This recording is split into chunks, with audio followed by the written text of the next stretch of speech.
E aí, turma, como é que vocês estão? Ó, hoje a gente vai para a nossa próxima aula, em que a gente vai falar do consumidor.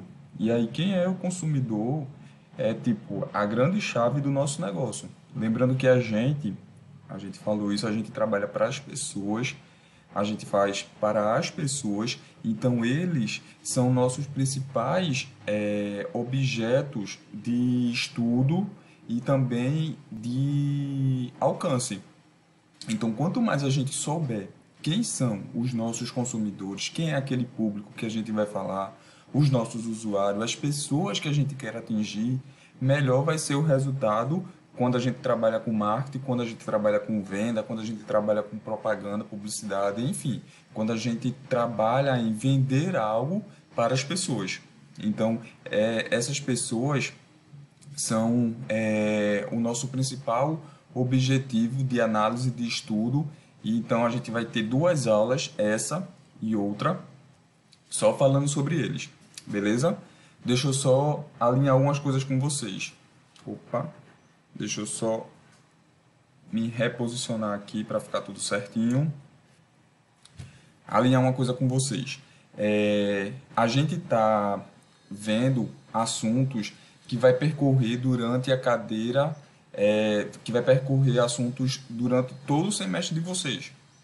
Então a gente vai ter coisas do primeiro, do segundo, do terceiro, do quarto período, porque como é uma cadeira muito complexa que abarca o principal setor atualmente do marketing, que é o marketing digital, então a gente está vendo tantos conceitos básicos que vocês veem lá na primeira cadeira, quanto conceitos mais complexos que vocês vão ver só no quarto período. Lógico que de forma muito pincelada, mas eu estou tentando trazer para vocês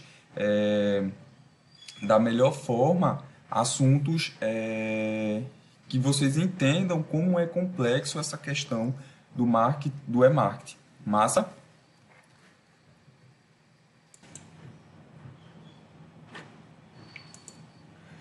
Então, ó, quando a gente fala em pessoas, em target, em público-alvo, a gente necessariamente está falando em análise do consumidor, que nada mais é do que um estudo, dissecar, na verdade, analisar de forma minuciosa como é que esse consumidor ele tanto se comporta no processo de compra, como também ele age na sua vida social, porque isso sim também vai interferir no seu consumo.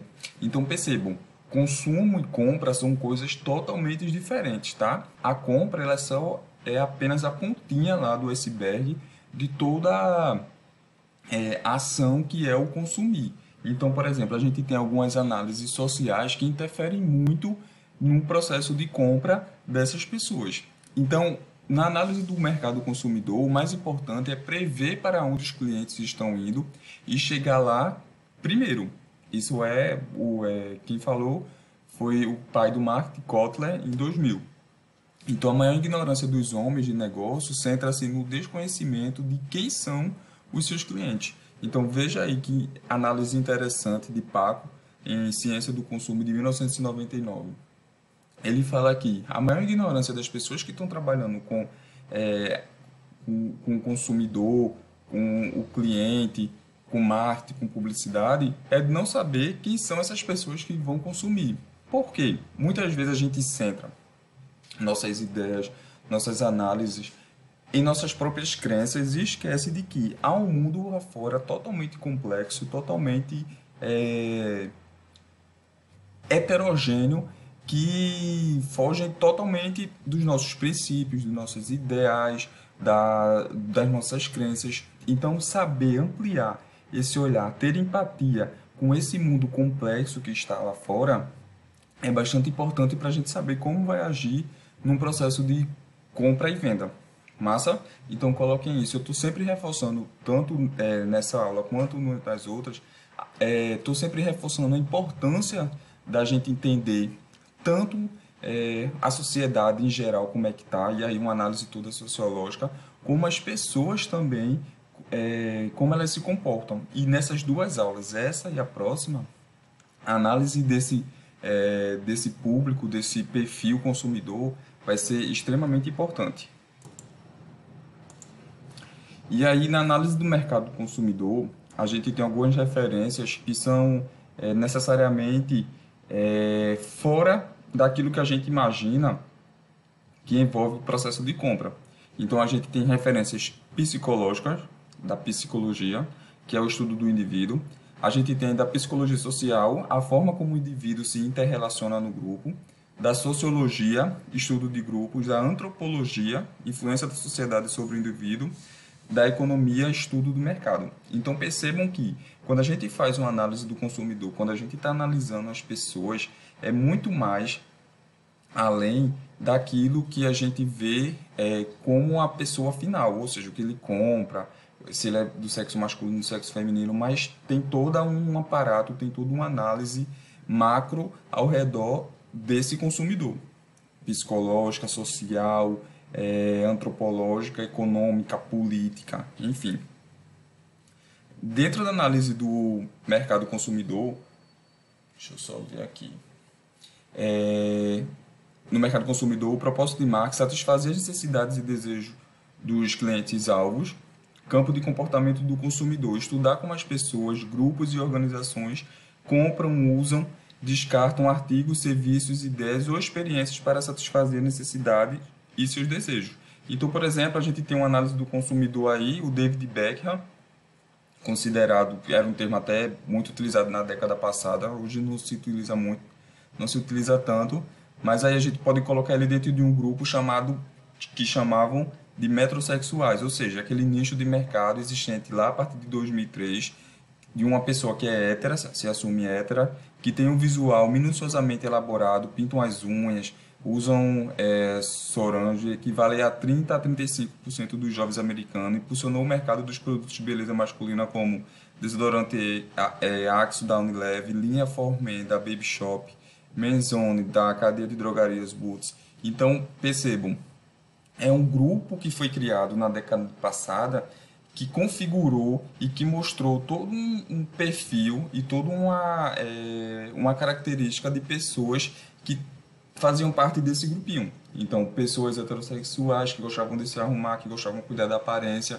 Então, essas pessoas, elas eram vistas e elas eram... a análise que eram feita desse grupo eram a partir dessas características, como consumidor, certo, pessoal? Não como, não como pessoas sociais, mas no seu ato de consumir, como é que eles se comportavam, tinham essas características.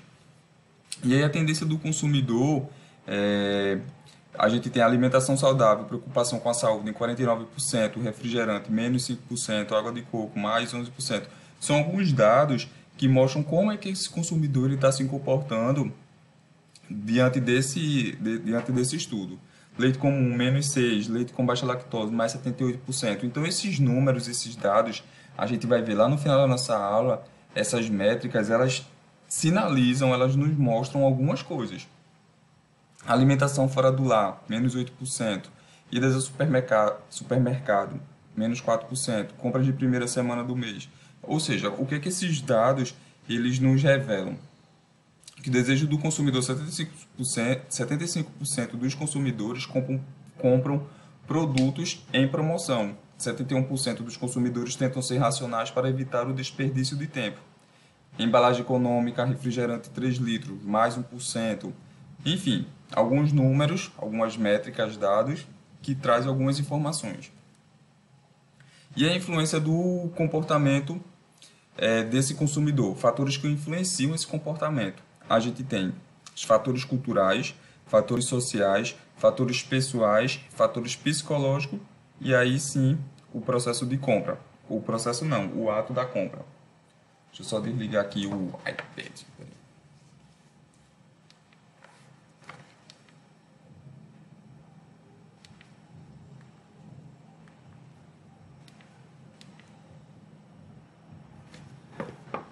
Nos fatores, lembram que tem vários fatores que a gente utiliza para análise do consumidor, certo? Dentro desses vários fatores, a gente tem esses culturais, sociais, pessoais e psicológicos, e a gente tem os subitens dentro deles. Dentro dos fatores culturais, a gente tem a cultura, a subcultura e a classe social. Dentro dos fatores sociais, a gente tem o grupo de referência, família, papéis e posições sociais. Dentro dos fatores pessoais, a gente tem idade, estágio de ciclo de vida, ocupação, condições econômicas, estilos de vida, personalidade e autoconhecimento. E dos fatores psicológicos, motivação, percepção, aprendizagem, crenças e atitudes. E aí, o comprador. Então, lembre, comprar é diferente de consumir, e consumir envolve toda uma gama complexa de itens e de subitens que interferem totalmente em como a gente, marqueteiro, como a gente que trabalha com vendas, vai agir para tentar convencê-lo de alguma coisa. Massa? A influência do comportamento de compras, fatores culturais, são fatores que exercem a mais ampla e profunda influência sobre os consumidores. A cultura, a subcultura e a classe social são influências particularmente importantes no comportamento de compra dos consumidores. Os fatores culturais, a cultura, é o principal determinante do comportamento dos desejos de uma pessoa. À medida que cresce, a criança adquire certos valores, percepções, preferências e comportamentos de sua família e de outras instituições. Então, por que a gente tem órgãos que estão tão preocupados com aquilo que as crianças estão assistindo, aquilo que as crianças estão sendo influenciadas? Porque a comunicação, ela interfere totalmente no processo cultural das crianças e interfere como é que essas crianças vão se comportar tá passando aqui. E como essas crianças vão retribuir, vão influenciar, vão transmitir de alguma forma isso que está sendo implantado pela cultura do consumo. Então, veja, na década de 90, quando as leis para as propagandas e para a publicidade para as crianças eram muito mais flexíveis, a gente tinha alguns cases que assim você eram imagináveis de pensar hoje. Então, toda essa cultura, esse consumo exacerbado que era na década de 90 colocado para as crianças, hoje em dia já não dá mais. Isso interferiu bastante, tanto no meio de comunicação. Por exemplo, a gente tem praticamente zero programas infantis na TV aberta. Acho que só o SBT, e que possui programa infantil, TV Cultura, alguma coisa assim. O resto está tudo em TV fechada. Por quê? Muitas das propagandas foram limitadas para as crianças e, consequentemente, como não tem faturamento para as televisões, por causa das propagandas que foram limitadas, os programas voltados para esse público foram sendo extintos. Tá? Então percebam como esse fator cultural ele é importante e como ele interfere na sociedade da gente de alguma forma. Na cultura, conjunto de padrões de comportamento socialmente adquiridos que são transmitidos por intermédio da linguagem e outros meios. A soma total de crenças, valores e costumes aprendidos que servem para direcionar o comportamento do consumo dos membros de uma determinada sociedade é aprendida por dois processos básicos: enculturação e aculturação. Enculturação é aquele processo de você exacerbar uma cultura, e a aculturação é o processo de você subtrair uma cultura, como tem na imagem aí, aconteceu com os índios, que eles sofreram um processo de aculturação. Ou seja, a cultura dele foi suprimida pela cultura dos portugueses que chegaram aqui, ou então pelos espanhóis que chegaram no restante da América do Sul. Massa? A cultura. Enculturação é reconhecimento e aprendizagem da própria cultura que o indivíduo desenvolveu, e a aculturação é um processo de aquisição e adesão de uma outra cultura, identificação cultural. É isso que eu falei.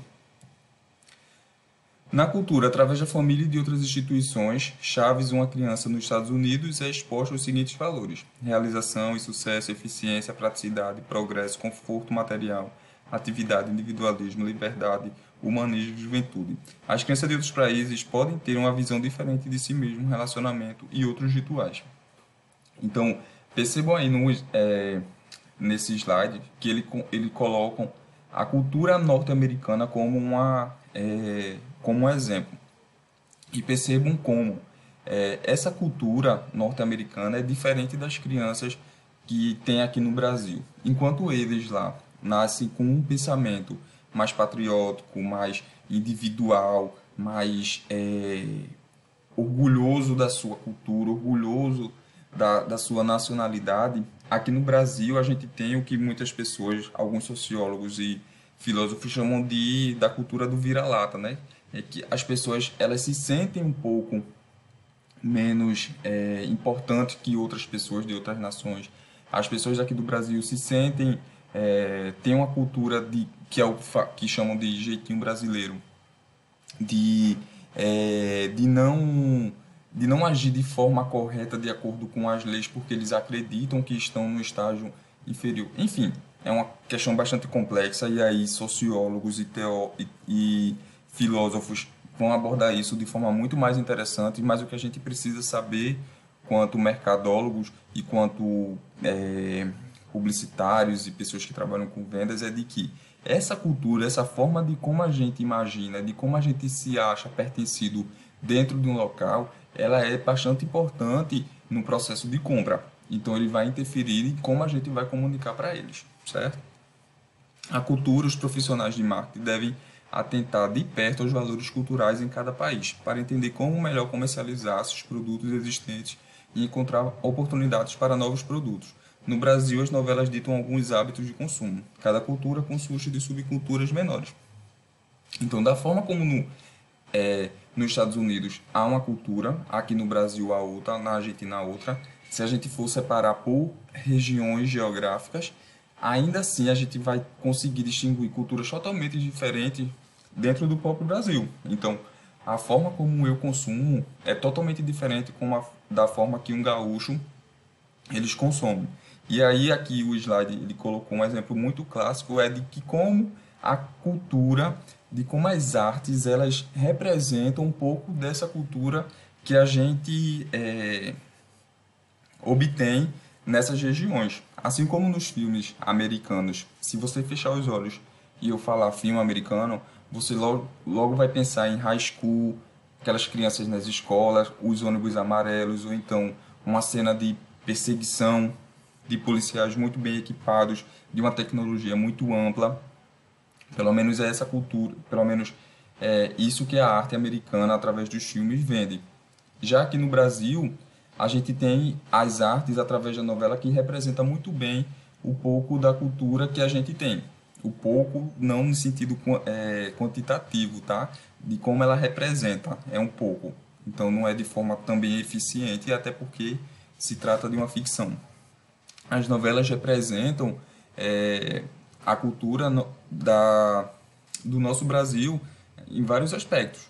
Como é que a gente consome arte, como é que a gente consome roupas, como a gente consome móveis, carros, enfim. Então, as artes elas também representam de alguma forma essa cultura.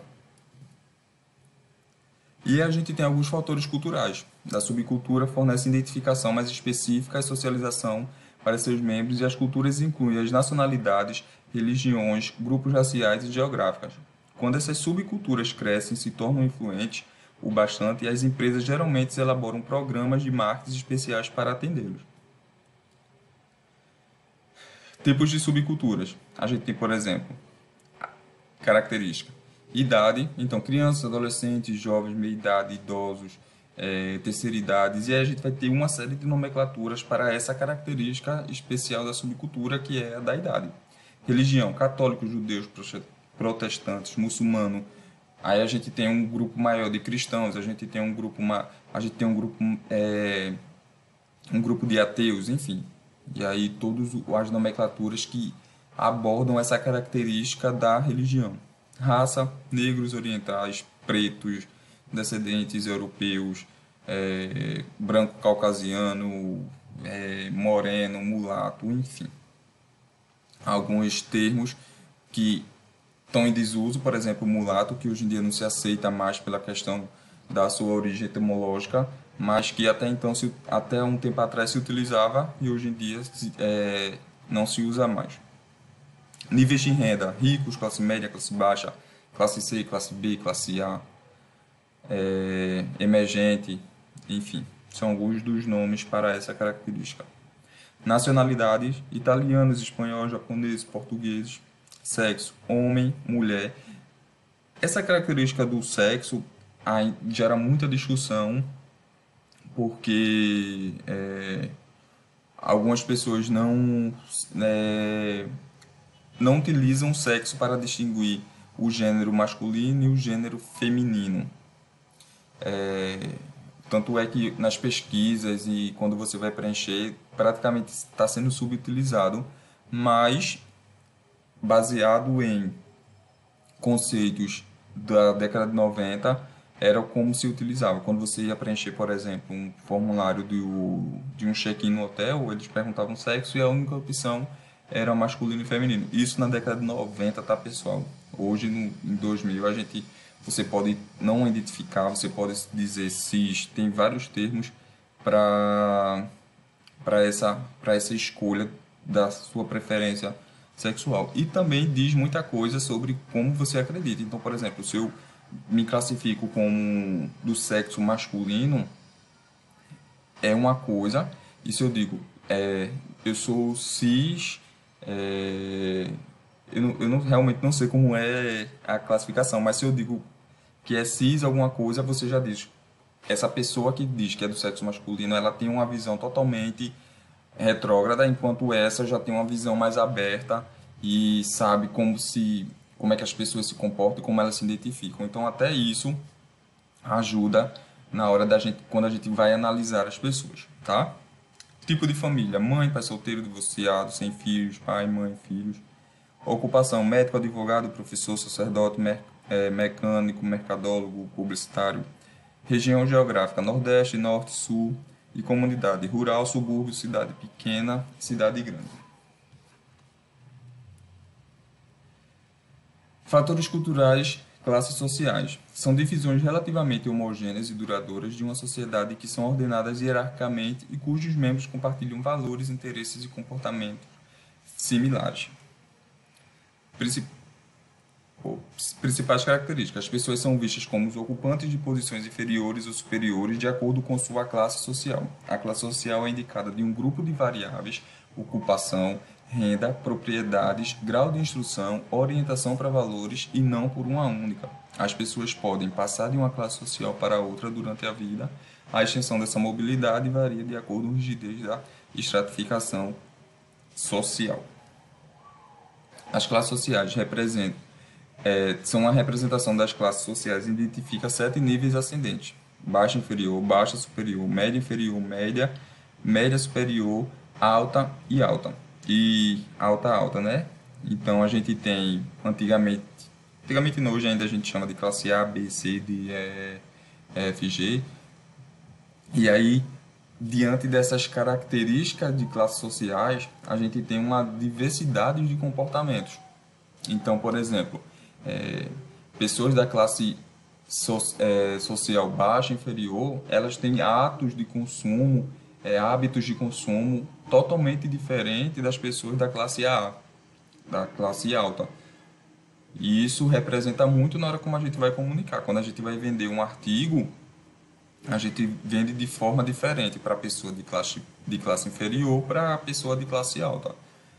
Isso não se trata de preconceito, não se trata de exclusão, não. É apenas porque ambos consomem de forma diferente a determinada coisa. Assim como a classe inferior não consome alguns produtos, então, por exemplo, a classe inferior não pode consumir, diante do seu poder aquisitivo, uma Mercedes ou uma Ferrari.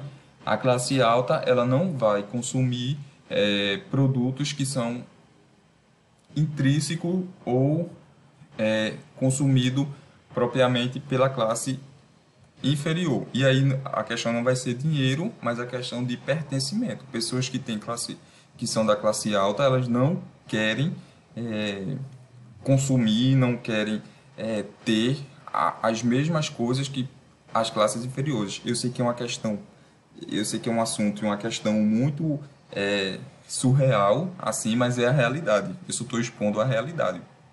Agora, cada pessoa tem sua visão de mundo e é, podem agir e podem tentar fazer de forma diferente. Mas, em geral, é isso que acontece, tá? As classes sociais. A Associação Brasileira de Empresas de Pesquisas, ela utiliza o critério Brasil da Secretaria de Assuntos Estratégicos para classificar as classes sociais de acordo com a renda familiar, que são as seguintes: extremamente pobre, renda familiar de até R$ 854 reais. Esse dado é de 2008, então esse número já está um pouco defasado, tá? Extremamente pobre, hoje em dia a renda é mil e alguma coisa, tá? Que é a base que eles tomam é o salário mínimo. Pobre, mas não extremo, até 1113, e aí eles vão fazendo a distinção. Classe E, D, C2, C1, B, do, B1, A2 e A1. E a gente tem aqui, ó, a distribuição da população por região metropolitana. Então, a gente tem Grande Fortaleza, Grande Recife, Salvador, BH, Rio de Janeiro, São Paulo, Curitiba, Rio Grande do Sul e Distrito Federal. Então a gente tem aqui a divisão de onde tá concentrado as pessoas mais ricas e as pessoas mais pobres. Então percebam, aqui em Recife, vamos chamar por Recife, a gente tem uma parcela de classe AA muito baixa, inclusive é uma das menores do Brasil, é a menor do Brasil, de acordo, não, perde para Salvador, que tem 0,4. A gente é a segunda diante dessas capitais com o maior número de pessoas classe A, aqueles ricões mesmo. Enquanto que na extrema pobreza a gente tem 7,5, que não é um número tão alto, mas se a gente pega São Paulo, por exemplo, a gente tem um número super baixo de pessoas que estão em extrema pobreza. Super baixo assim, 0,7 diante do número de São Paulo é muita gente, tá? Mas aí em percentual a gente tem um número um pouco São Paulo tem um número um pouco menor.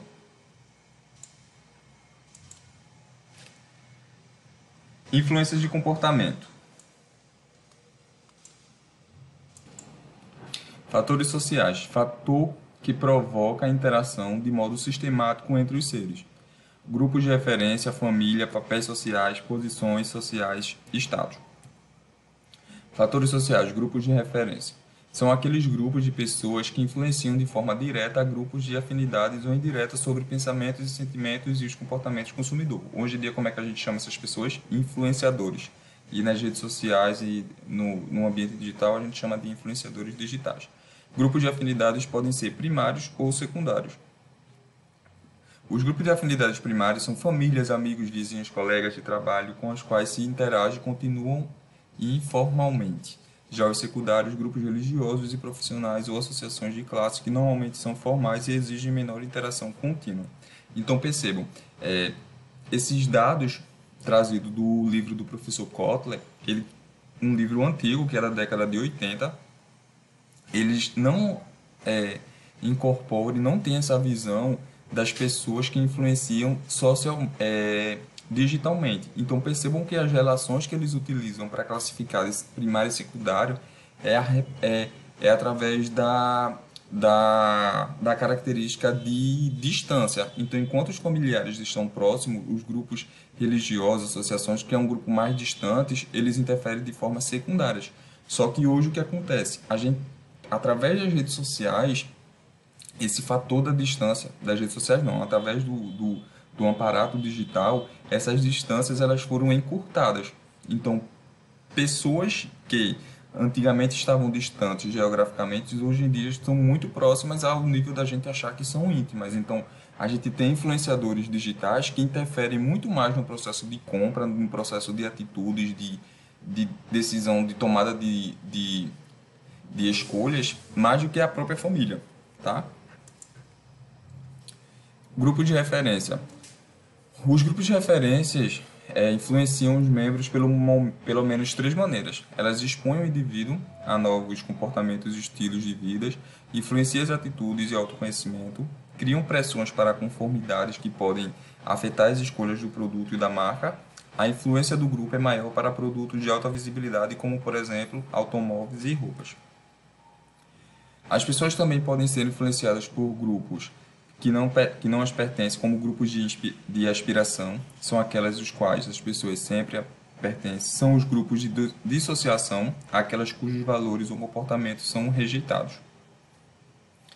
Os grupos de referências, e aí para os profissionais de marketing que tentam identificar os grupos de referências dos clientes-alvos, contudo, o nível de influência de um grupo de referência varia entre produtos e marcas.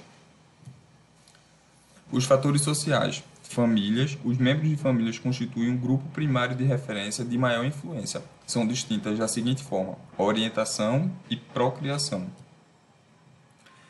Família de orientação é formada por pais e irmãos, e o mais importante é a organização de compra de produtos de consumo da sociedade. Pais influenciam na religião, política, economia, além de certa noção de ambição pessoal, autoestima e amor. Na família de procriação é composta de cônjuge e de dois filhos. Isso aí é uma visão clássica de que é considerado família. Hoje em dia a gente entende família como um grupo que mora na mesma, tecnicamente, né? Um grupo de pessoas que moram no espaço físico, ou que têm relações sociais próximas, íntimas. Então, não necessariamente é composta de pais, filhos, mas pode ser de um homem com um homem, ou então de um homem com duas mulheres, enfim, é a configuração que eles acharem que são pertinentes. O envolvimento de marido e mulher nas compras tem variado tradicionalmente por categoria de produto. O marido e a mulher representam 50% da força de trabalho. Influência do marido versus a influência da mulher. A gente tem as decisões conjuntas, marido, um ou outro e a mulher. Então a gente percebe que essa tomada de decisão ela caracteriza propriamente 50% de cada parte. O homem comprando. Os homens eles não gostam de fazer compra, por isso fazem tão pouco. Andam mais rápido pelos corredores da loja. Então, são características gerais, tá, pessoal? Lembrando que aqui a gente trabalha com números, e aí números eles representam parte do universo. Ele não quer dizer que é 100% isso. Tem pessoas, tem homens que adoram ir a shopping, por exemplo. Mas o que a gente percebe em linhas gerais é que os homens não gostam. Eu, por exemplo, eu não gosto. Eu, quando vou comprar, eu compro rápido e saio. Enquanto minha esposa, ela tá andando, pesquisando, vendo. Eu não gosto. Eu gosto de comprar e sair. Os homens não gostam de fazer compra, por isso não fazem tão pouco. Verdade, eu assim, tirando comigo, isso casa. Mas não se, novamente, não se vai se aplicar a todo mundo. Andam mais rápido pelos corredores da loja.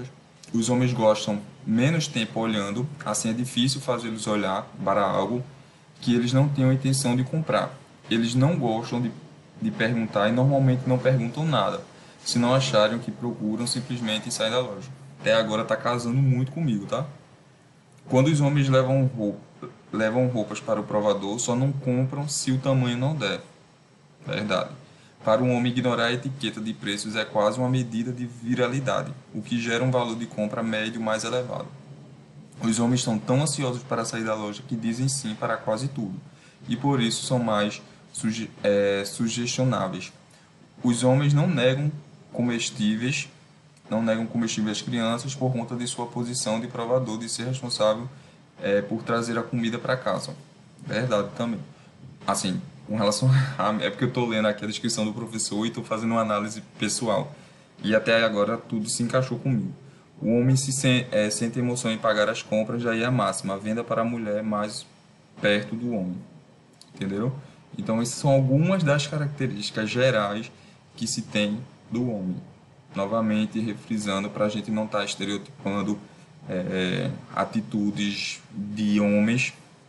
Não são todos que são desse jeito, mas o que se percebe em sua maioria é essas características que eu falei aqui. Já com a mulher historicamente ficava presa em casa, só saindo para fazer compras. O meu copo, onde eu estou tomando água? Rapidinho, que eu estou com a garganta. É porque eu tenho que tomar muita água, eu boto nesse copo que dá mais. a mulher historicamente ficava presa em casa, só saindo para fazer compra. Então, a análise do professor Kotler, que é de onde eu peguei esse texto, é uma análise ainda muito da década de 80. Então, percebam que ainda está naquela transição da mulher de sair de casa. Hoje em dia, a gente já tem as mulheres totalmente no mercado. E aquelas que não querem é porque, aquelas que não estão é porque não querem. Assim, lógico, tirando a questão do mercado, de não ter emprego, mas elas não fazem isso porque o homem não deixa. Hoje em dia acontece, mas a porcentagem é muito menor. A maioria das mulheres são independentes, elas fazem aquilo que querem. Por isso a atividade de comprar é tão significativa para elas. A mulher tem prazer em comprar e se orgulha da habilidade de comprar com prudência e bem. A mulher experimenta a roupa apenas como parte do processo e mesmo roupa que lhes caíram bem podem ser rejeitadas. A mulher examina muito mais o produto antes de comprar. A mulher lê a embalagem do produto novo antes de comprar. As mulheres buscam conforto e segurança nos locais de compra. As mulheres não se preocupam com a potência dos equipamentos, capacidade de memória, rapidez de processamento e etc. Se preocupam com a facilidade e operação. Influência dos filhos. Comida, férias, comer fora. Os filhos influenciam os pais nesse quesito. Adeptos em formar alianças com um dos pais a construir aliança. Influência do filho aumenta com a idade. Na família, a classificação da nova família é a seguinte: família unicelular, solteiros, divorciados, viúvos que moram sós, família com um dos pais, divorciados ou viúvos com os filhos, famílias com dois pais, casados com filhos e casais com filhos de outra união, família sem filhos, jovens casais que escolhem não ter filhos, famílias homossexual, homens e mulheres que estabelecem relações do mesmo sexo e possuem filhos. E a gente tem outras infinidades de características, tá? A gente tem outras famílias compostas, enfim, de formas mais variáveis possíveis. Dos fatores sociais, os papéis sociais e posições sociais, o status, fatores de influência utilizados para descrever o papel e status na sociedade. A posição de cada pessoa em um grupo é definida em termos de papéis e status. Papel consiste nas atividades esperadas que uma pessoa deve desempenhar. O status é o papel que cada uma carrega. Fatores pessoais são as características particulares das pessoas, isto é, momentos e vivências pelas quais o indivíduo está passando, os quais acabam por interferir nos seus hábitos e nas suas decisões de consumo. Idade e estágio de ciclo de vida, ocupação e condições econômicas, estilos de vida e valores, personalidades e autoconhecimento. Idade e estágio de ciclo de vida. As pessoas compram diferentes artigos e serviços durante a vida. O gosto varia de acordo com a idade e os padrões são moldados de acordo com o ciclo de vida da família e com o número, idade, o sexo dos seus membros em qualquer ponto no tempo. O estágio de ciclo de vida, os profissionais de marketing também devem considerar eventos críticos da vida ou transições.